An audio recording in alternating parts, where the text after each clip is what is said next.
حضرت عمر فاروق رضی اللہ تعالیٰ عنہ کو کس نے شہید کیا اور کیوں شہید کیا، اور حضرت عمر نے روضہ رسول میں دفن ہونے کے لیے کیا شرط رکھی؟ دیکھیے حضرت عمر فاروق رضی اللہ تعالیٰ عنہ کا رعب، دبدبہ اور جلال اتنا تھا کہ کسی کے اندر اتنی ہمت اور اتنی جرأت نہیں تھی کہ وہ حضرت عمر فاروق رضی اللہ تعالیٰ عنہ پر حملہ کر سکے۔ حضرت عمر فاروق کا اتنا رعب تھا کہ آج تک کسی ماں نے وہ لال نہیں جنا تھا کہ وہ حضرت عمر فاروق رضی اللہ تعالیٰ عنہ کو شہید کرنے کی سوچ بھی سکے، چونکہ حضرت عمر فاروق رضی اللہ تعالیٰ عنہ دعا کیا کرتے تھے، یا اللہ مجھے موت میرے حبیب کے شہر میں نصیب فرمانا، یعنی مجھے مدینے کے اندر موت نصیب فرمانا اور مجھے شہادت کی موت نصیب فرمانا۔ اللہ تبارک و تعالیٰ نے حضرت عمر کی اس دعا کو چونکہ قبول کر لیا تھا، اس لیے شہادت کا یہ سانحہ پیش آیا۔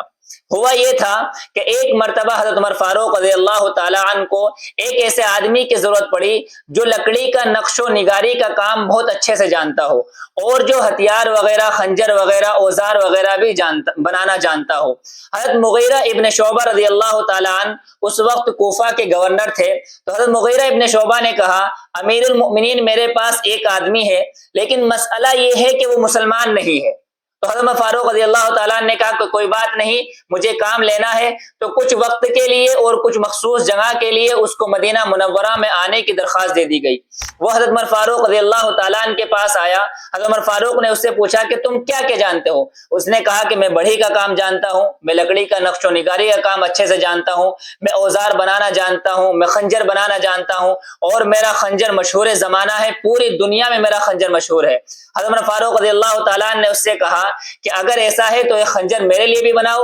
تو اس نے کہا کہ آپ کے لیے میں ایسا خنجر بناؤں گا کہ پوری دنیا یاد رکھے گی۔ حضرت عمر فاروق رضی اللہ تعالیٰ عنہ کو اللہ تبارک و تعالیٰ نے فراست ایمانی دی تھی اور آپ کی زندگی غزوات میں اور جہاد کے اندر گزری تھی۔ آپ سمجھ گئے کہ یہ آدمی مجھے قتل کی دھمکی دے کر کے گیا ہے۔ آپ نے بعد میں صحابہ سے بھی کہا کہ یہ آدمی مجھے قتل کی دھمکی دے کر کے گیا ہے۔ صحابہ نے کہا امیر المؤمنین اگر ایسا ہے تو اس کی گردن مار دے۔ حضرت عمر فاروق رضی اللہ تعالیٰ نے کہا کہ میں نے تو اپنا خیال ظاہر کیا ہے، ابھی اس نے کوئی مجھے قتل تو نہیں کیا، تو اس لیے کہا کہ نہیں، اس کے ساتھ اس کو چھیڑو مت، اس کے ساتھ ایسا کوئی سلوک مت کرو۔ ایک دن یہ آدمی حضرت عمر فاروق رضی اللہ تعالیٰ عنہ کے پاس اپنے مالک مغیرہ ابن شعبہ کی شکایت لے کر کے آیا اور کہا کہ میرا مالک مجھ سے ٹیکس زیادہ وصول کرتے ہیں، مجھ سے زیادہ محصول وصول کرتے ہیں۔ حضرت عمر فاروق نے پوچھا کتنا کرتے ہیں؟ اس نے کہا کہ 2 درہم یومیہ، یعنی روزانہ 2 درہم مجھ سے لیتے ہیں۔ حضرت عمر فاروق نے اس مجوسی غلام سے پوچھا کہ تمہارا کام کیا ہے، تم کام کیا کرتے ہو؟ اس نے کہا کہ میں لکڑی میں نقش و نگار بناتا ہوں، میں اوزار وغیرہ بنانا بھی جانتا ہوں۔ حضرت عمر فاروق نے کہا کہ اس اعتبار سے تو یہ رقم بہت کم ہے، تمہارے مالک تم سے صحیح وصول کر رہے ہیں۔ تو حضرت عمر فاروق کے اس فیصلے سے یہ بدظن ہو گیا اور اس نے حضرت عمر فاروق رضی اللہ تعالیٰ عنہ کو قتل کرنے کا منصوبہ بنا لیا۔ ایک دن حضرت عمر فاروق رضی اللہ تعالیٰ عنہ فجر کی نماز پڑھانے کے لیے جب مصلی پہ گئے تو یہ چھپ چھپا کر ایک زہر میں بجھا ہوا خنجر لے کر مسجد میں آ گیا، اور جب حضرت عمر فاروق مصلی پر پہنچے تو مصلی پر پہنچنے کے بعد اس نے گھات لگا کر حضرت عمر فاروق پر کئی حملے کر دیے۔ حضرت عمر فاروق رضی اللہ تعالیٰ عنہ نے نماز مکمل کرانے کے لیے عبد الرحمن ابن عوف کو آگے کیا۔ عبد الرحمن ابن عوف نماز مکمل کرنے کے لیے آگے بڑھ گئے اور حضرت عمر فاروق رضی اللہ تعالیٰ عنہ غش کھا کر کے نیچے گر گئے۔ اس نے بھاگنے کی کوشش کری لیکن صحابہ نے پیچھے سے صف پر کرنی شروع کر دی، یعنی عبد الرحمن ابن عوف جب سب سے آگے بڑھے تھے تو وہاں جگہ خالی ہو گئی تھی، تو پیچھے سے دوسرے صحابی آ گئے تو اس نے ان پر بھی حملہ کیا تاکہ صف میں خلا ہو جائے اور یہ بھاگ سکے، لیکن جب ان پہ حملہ کیا وہ بھی زخمی ہو کر کے گر گئے، دوسرے صحابی ہو گئے۔ 6 یا 7 لوگوں پر اس نے حملہ کیا لیکن صحابہ اکرام نے اس کو بھاگنے نہیں دیا، چنانچہ اس نے خود ہی اپنے اوپر خنجر مار کر اور وہیں خودکشی کر لی۔ حضرت عمر فاروق رضی اللہ تعالیٰ عنہ کو گھر لایا گیا تو جب گھر آئے اور کچھ ہوش آیا تو حضرت عمر نے پوچھا کہ مجھ پر حملہ کرنے والا کون تھا؟ تو لوگوں نے جواب دیا کہ ایک مجوسی غلام تھا۔ حضرت عمر فاروق رضی اللہ تعالیٰ نے کہا اللہ کی قسم میں کامیاب ہو گیا کہ مجھ پر حملہ کرنے والا اور میرا خون کسی مسلمان کے ہاتھوں نہیں ہوا، میں کسی مسلمان کے ہاتھوں قتل نہیں ہوا۔ اس کے بعد حکیموں کو بلایا گیا، اطباء کو بلایا گیا، تو طبیبوں نے، حکیموں نے حضرت عمر فاروق رضی اللہ تعالیٰ عنہ کو نبیذ اور دودھ دیا کھانے کے لیے پینے کے لیے دودھ دیا تو جیسے ہی حضرت عمر فاروق رضی اللہ تعالیٰ نے دودھ پیا تو وہ جہاں پسلی میں زخم ہوا تھا اس سے باہر آ گیا۔ حکیموں نے کہا، طبیبوں نے کہا، امیر المؤمنین اب آپ کا وقت آ گیا ہے، آپ وصیت فرما دیجیے۔ حضرت عمر فاروق رضی اللہ تعالیٰ نے اپنے بیٹے کو بلایا اور کہا کہ حذیفہ بن یمان کو بلا کر کے لاؤ۔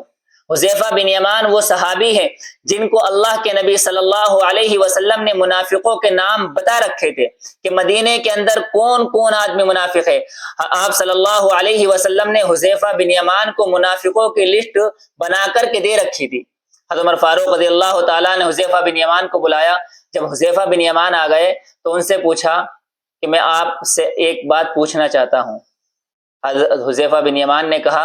امیر المؤمنین ضرور پوچھئے۔ فرمایا کہ اللہ کے نبی نے تمہیں منافقوں کے نام بتائے تھے، مجھے اتنا بتا دیجئے کہ میرا نام تو ان منافقوں کی لسٹ میں نہیں ہے۔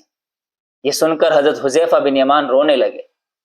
حضرت حذیفہ بن یمان رضی اللہ تعالیٰ عنہ کی آنکھوں سے جاری ہو گئے۔ فرمایا امیر المؤمنین یہ میرا اور اللہ کے نبی کے درمیان کا راز ہے، یہ میں آپ کو نہیں بتا سکتا ہوں۔ حضرت عمر فاروق رضی اللہ تعالیٰ عنہ نے کہا کہ میں آپ سے یہ نہیں پوچھ رہا ہوں کہ کون کون منافق ہے، میں تو صرف اتنا پوچھ رہا ہوں کہ جو منافقوں کی لسٹ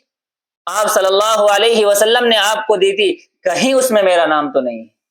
یہ وہ صحابی ہے جن کے بارے میں اللہ کے نبی صلی اللہ علیہ وسلم نے فرمایا تھا کہ اگر میرے بعد کوئی نبی ہوتا تو وہ عمر ہوتے۔ یہ وہ صحابی ہے جن کے بارے میں اللہ کے نبی صلی اللہ علیہ وسلم نے نام لے کر کے کہا تھا کہ عمر جنتی ہے۔